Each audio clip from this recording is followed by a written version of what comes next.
Beri nama pedang ini Naga Puspa. Selamatkan dia. Jangan sampai jatuh ke tangan pendekar berwatak jahat.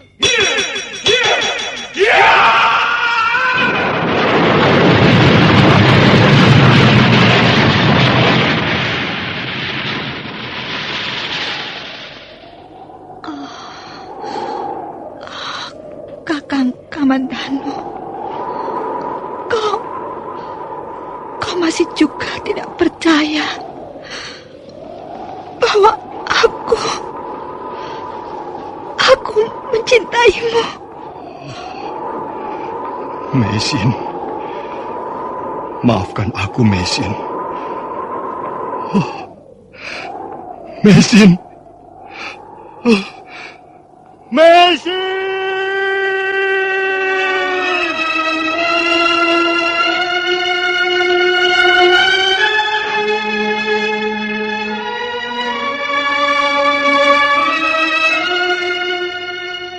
Tutur Tinula.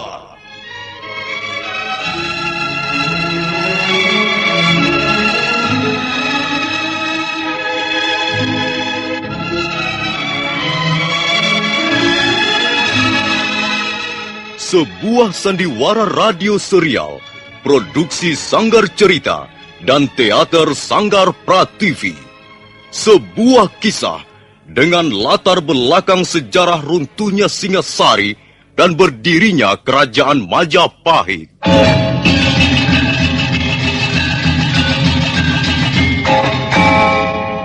Sandiwara ini didukung oleh pemain-pemain radio yang sudah ternama.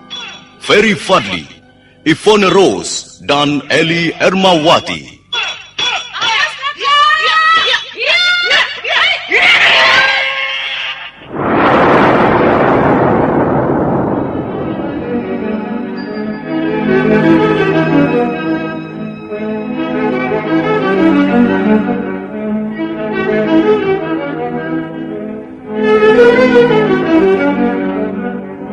Cerita ini ditulis dan disusun oleh S. Tijab. Teknik dan montase dikerjakan oleh M. Pranoto dan Edwin Sutandi. Sutradara Bambang S. Kali ini mengetengahkan episode kedua dengan judul Kisah dari Seberang Lautan.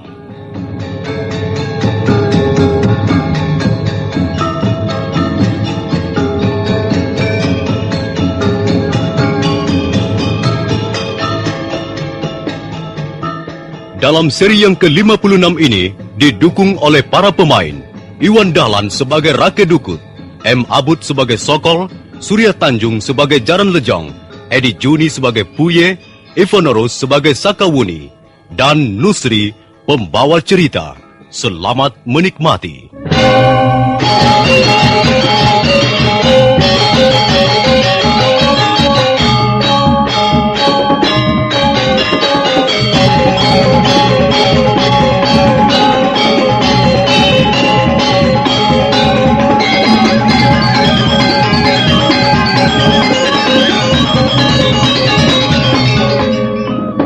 Tambir menjerit tertahan sambil mendekap dadanya untuk kemudian roboh ke tengah-tengah gelanggang.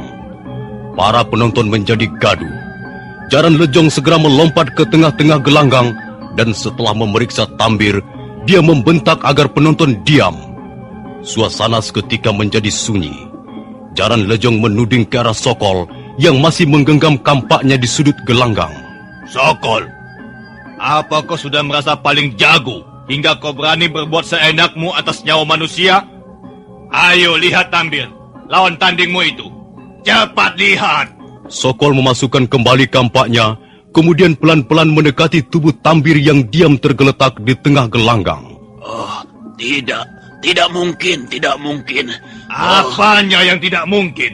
Tidak, saya tidak membunuhnya, Tuan. Sungguh, saya tidak membunuhnya. Setelah lawanmu roboh tak bernyawa begini, kau masih berkata tidak membunuhnya, Tapi saya tidak membunuhnya, Tuan.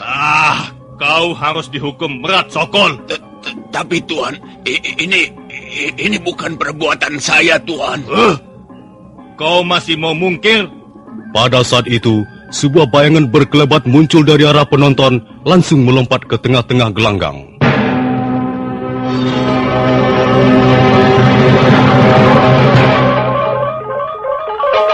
Siapa kau? Aku hanya salah seorang di antara sekian banyak penonton. Di sini bukan tempat menonton. Tempat menonton ada di sana, di pinggir gelanggang. Aku hanya ingin bicara sedikit, yang barangkali bisa menjernihkan peristiwa pembunuhan biadab ini. Kau bukan petugas, bukan apa-apa. Kau tidak punya hak untuk bicara. Ya, ayo turun. Mengapa kau berdiri di situ? Aku akan turun, tapi setelah bicara sedikit. Aku tak ingin melihat kecurangan bisa lolos dari penglihatan hamba-hamba hukum. Saya tidak mengerti mengapa Kakang Rakai Dukut membunuh Tambir. Itu hanya siasatku untuk menyingkirkan Sokol. Tapi nyawa Tambir menjadi korban. Iya, pasarmu telah bekerja dengan baik sekali, Buyai. Tapi Kakang, bagaimana kalau... Sudahlah, diam kau. Tidak usah bisik-bisik. Kita bisa dicurigai. Nah, bicaralah. Tapi awas, kalau pembicaraanmu justru akan meruwetkan masalah ini. Lihat, aku menemukan senjata rahasia yang menancap di dada kiri Tambir. Senjata rahasia yang pasti dibubuhi racun pembunuh yang ganas. Lihat, aku telah mencabut senjata rahasia ini, yang bentuknya merupakan sebuah pasar. Nah, dengan pasar inilah Tambir terbunuh. Ayo, sekarang persoalannya adalah siapa yang telah melemparkan pasar ini hingga menyebabkan kematian Tambir? Aku tidak pernah menggunakan senjata pasar. Bohong! Kaulah yang menggunakan senjata rahasia itu untuk memenangkan pertandingan.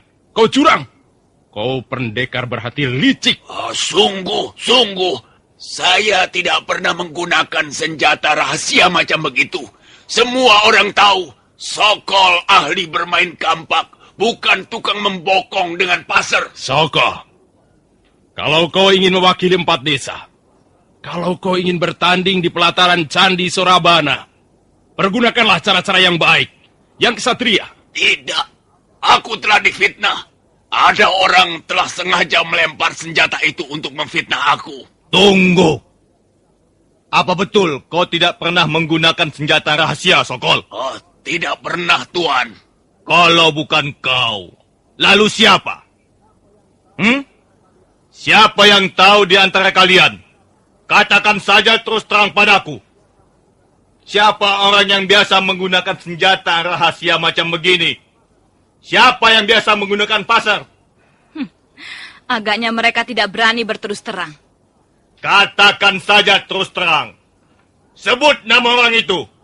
Jangan takut. Kami akan menjamin keselamatan kalian.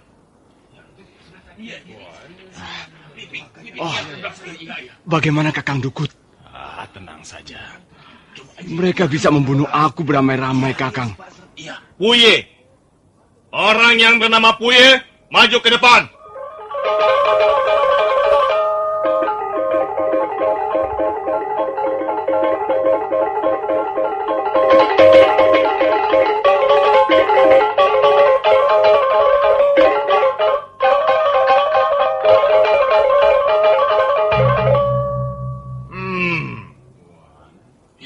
Jadi kau yang bernama Puye?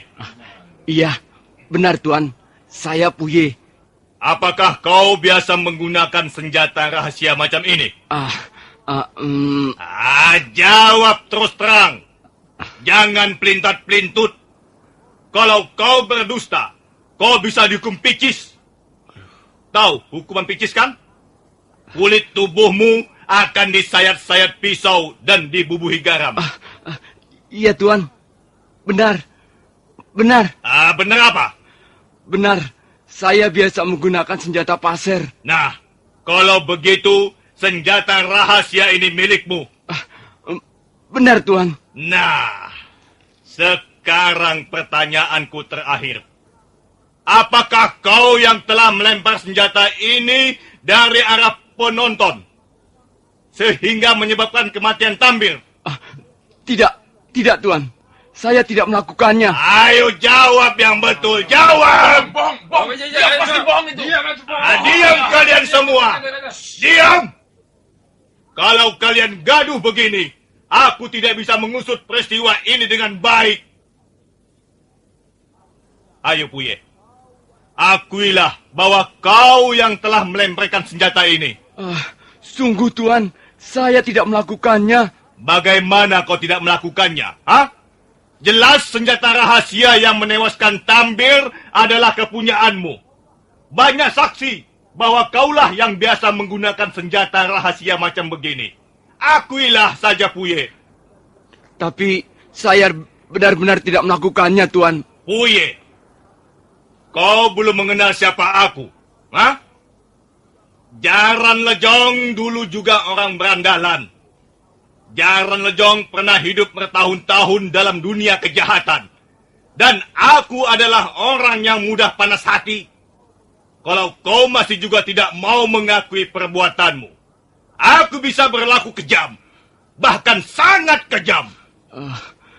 Tapi Tuan, bagaimana saya harus mengakuinya?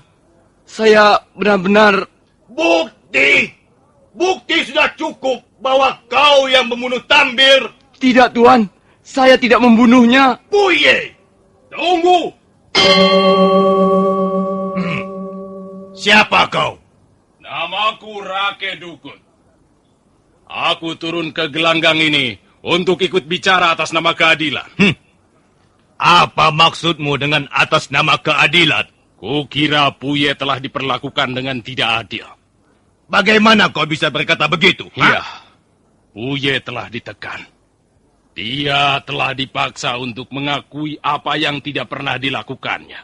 Apakah bukti-bukti ini belum cukup untuk mendakwa dia sebagai pembunuh? Puye tidak mungkin membunuh Tambir. Mereka adalah teman baik sejak dulu. Mereka sudah sejak lama bekerja padaku. Semua orang desa ini tahu bahwa mereka bukanlah dua orang yang bermusuhan. Mereka adalah dua orang sahabat yang setia dan selalu bekerja sama dalam banyak hal. Bagaimana Puye bisa membunuh sahabatnya sendiri? Tidak masuk akal. Marilah kita telusuri peristiwa ini dengan akal sehat kita. Kukira Puye telah menjadi korban fitnah. Mereka adalah komplotan pendekar yang suka membuat keonaran. Mereka itulah yang melancarkan fitnah. Soko! Kau atau anak buahmu pasti telah mencuri senjata rahasia itu untuk membunuh Tambir. Dengan begitu, kau memojokkan nama baikku agar kau bisa mewakili 4 desa ke Candi Sorabana. Bohong, dusta. Fitnah yang amat keji.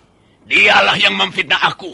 Dialah yang bernafsu untuk ikut pertandingan di Candi Sorabana. Cukup! Cukup! Hentikan tuduh-menuduh di antara kalian. Agaknya persoalan ini menjadi rumit. Baiklah. Aku akan merundingkan dulu dengan kepala desa. Nah, sekarang semuanya bubar. Untuk sementara pertandingan kita hentikan dulu. Nanti sore akan kita lanjutkan lagi.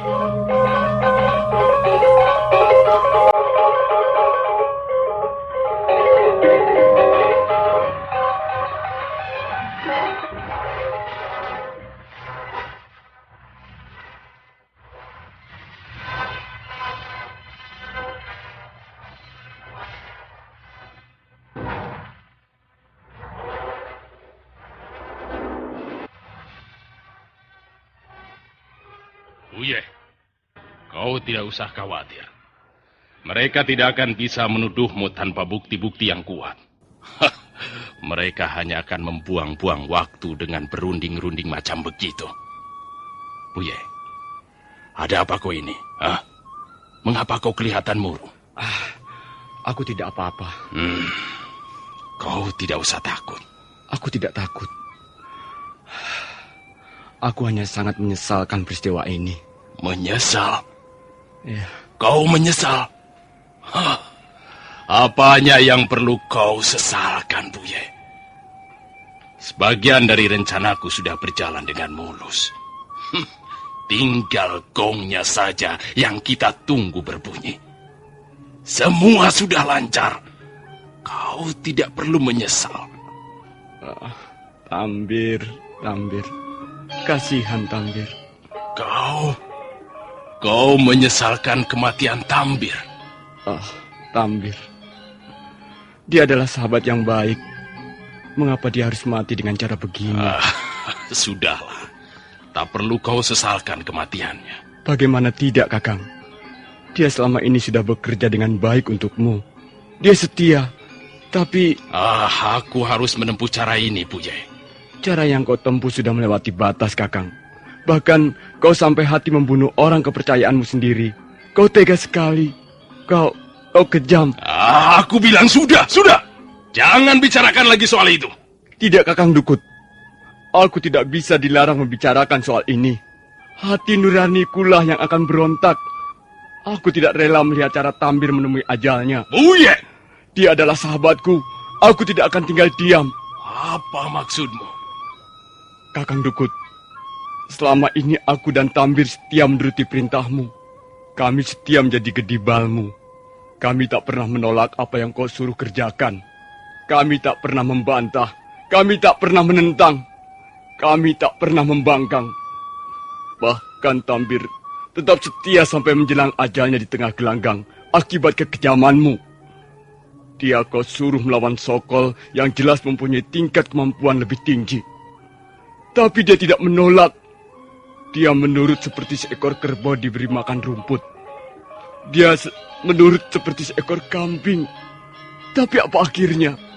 Apa yang diperoleh Tambir? Kematian. Oh, Tambir. Kasihan kau sahabatku. Diam kau, Puye. Diam. Kau menyuruh aku diam, Kakang Dukut. Tidak. Aku tidak akan diam. Kejahatanmu, kekejamanmu, kecuranganmu, kelicikanmu harus dibongkar. Dan aku yang akan membongkarnya. Puye!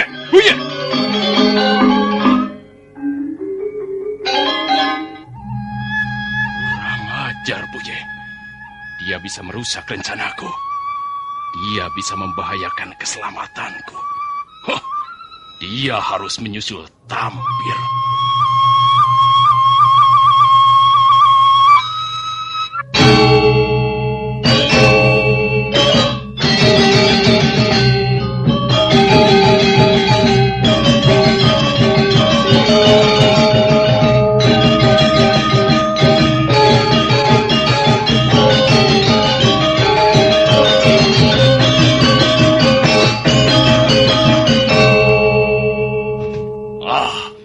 Berhenti kau, Buye. Kau tidak bisa menghalang-halangi aku. Aku sudah memutuskan untuk tidak bekerja sama lagi denganmu, Rakyat Dukut. Kau mau bekerja sama denganku atau tidak? Itu urusan nanti, Buye. Sekarang ini kau mau kemana? Karena hubungan kita sudah putus. Tak ada hakmu menanyakan aku mau pergi kemana. Buye, kau jangan main-main. Aku tidak main-main. Aku memang sudah muak denganmu. Kau kejam seperti binatang. Kau sampai hati membunuh anak buahmu sendiri demi kepentingan pribadimu. Iya, aku memang tega membunuh siapa saja. Apalagi orang yang ingin menjegal rencanaku. Dia harus mati di tanganku. Ya. Rakyat Dukut, aku tahu akhirnya kau akan membunuhku juga. Tapi aku pun tak akan tinggal diam. Walaupun kemampuanmu jauh melebihi aku tak sudi menyerah. Iya.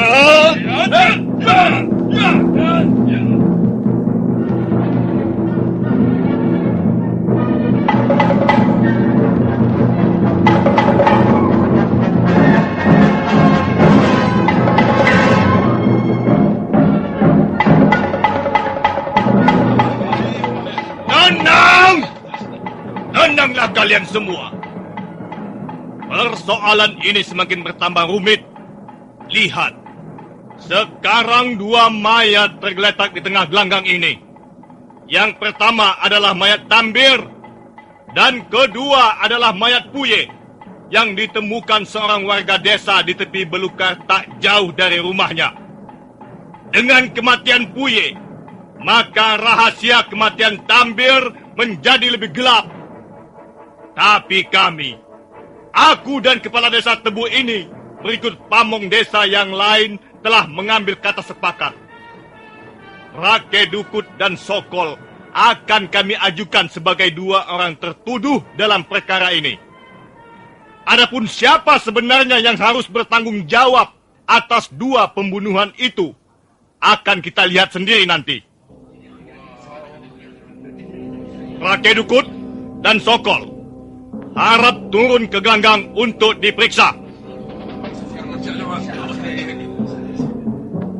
Rake Dukut, kau tentunya akan menolak tuduhan bahwa kaulah yang melakukan perbuatan keji ini.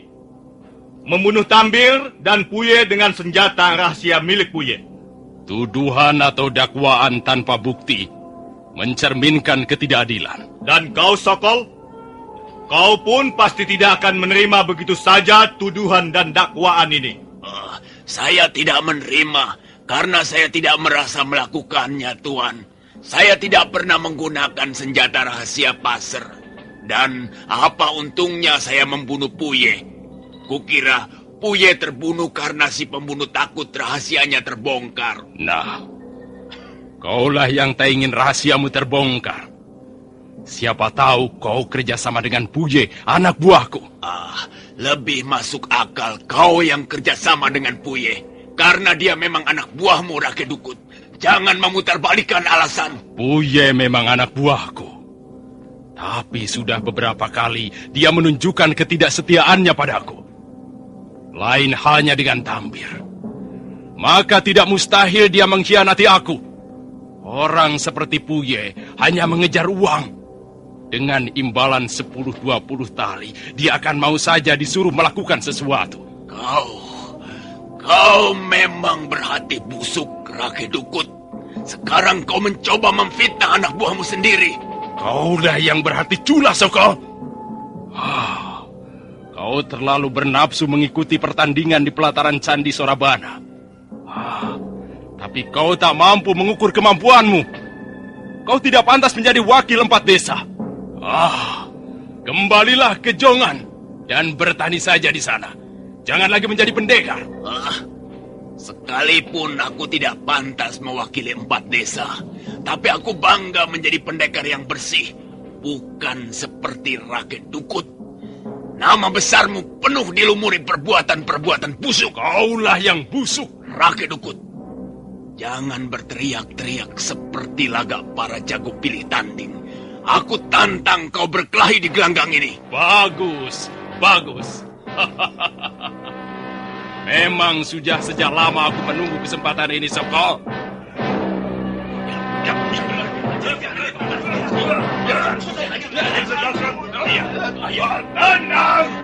Tenang! Kalau memang demikian keinginan kalian, baik. Mungkin hanya dengan cara seperti ini, persoalan kematian Tambir dan Puye bisa diselesaikan.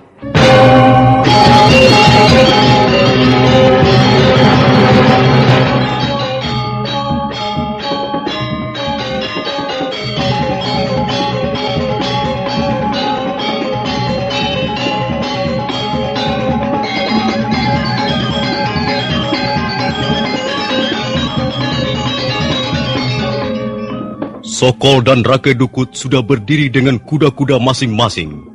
Sementara itu, orang-orang berkerumun sambil berbisik-bisik. Sakawuni, Pendekar Lo dan Maisin yang hadir juga dalam pengusutan peristiwa pembunuhan 2 orang warga desa Tebu diam di tempatnya masing-masing. Semua mata tertuju ke arah gelanggang. Nah, para pendengar sekalian, bagaimana kelanjutan kisah ini? Silakan menunggu seri berikutnya. Sampai jumpa.